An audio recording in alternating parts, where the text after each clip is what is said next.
All right.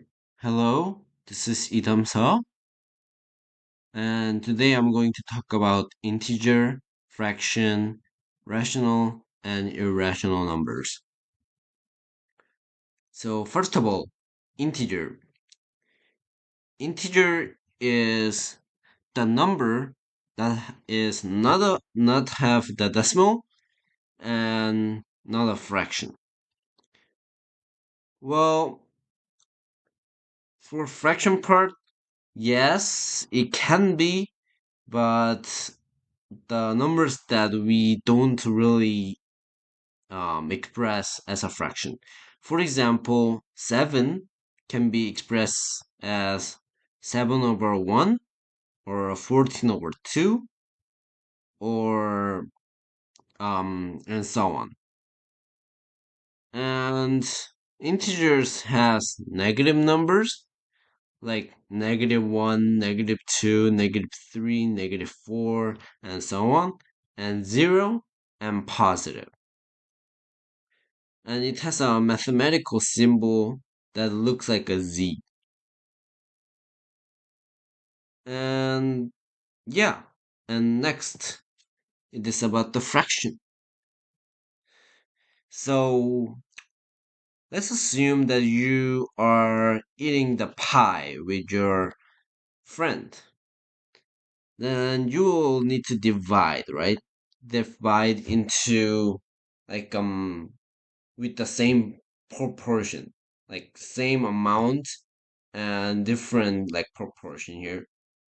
Um, that dividing the pie, like how many dividing into how many pieces and how much you eat, that is more like a fraction.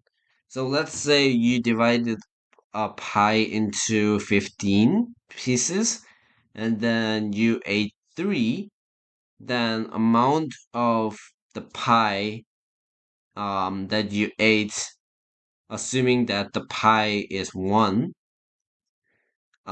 you ate 3 over 15 pies. So, closely related topic is rational number. So, rational number is the numbers that can be expressed in the fraction form. Of course, actually, this one includes the integers because, as I said, like like numbers, like the numbers that we usually think of like 1, 2, 3, 4, 5, 6, and so on, that has the missing one. So like it is like 1 over 1, 2 over 1, 3 over 1, and so on. So rational number definitely includes the integers and any other fractions.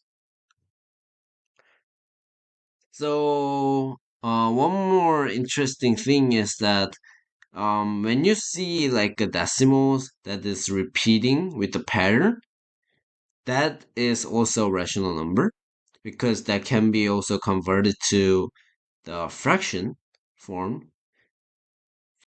and you will have another, right? The opposite of rational number. That is irrational number. So this is like that cannot be expressed in the fraction form. So what I mean by this is that um for example, E, the Euler's constant, or pi, um, they are the decimals that is not repeating, right? So when it is not repeating, um, it is called irrational numbers. Okay, next, real numbers. So I previously explained the rational numbers and irrational numbers and integer, etc. And here's what we want. So this whole thing is real number, and real numbers includes rational numbers and irrational numbers. So